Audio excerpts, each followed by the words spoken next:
నిలబడి అబద్ధం చెప్పలేనే నా అద్దం అంటే నువ్వే మరి ఈ నిజం దాచలేనే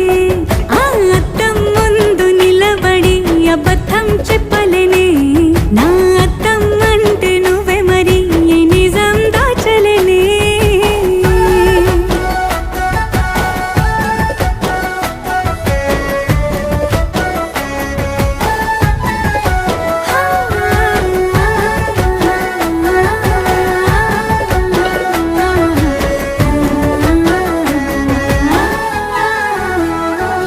నీకు నచ్చిన సంగీతం ఏంటి నీ చెప్పుల సవ్వడి నువ్వు మెచ్చిన నగలు ఏంటి వంపున ముద్దు తడి నీకిష్టమైన చోటు ఏంటి అది చల్లని నీ ఒడి నువ్వు కోరుకున్న దుస్తులేంటి నీ వెచ్చ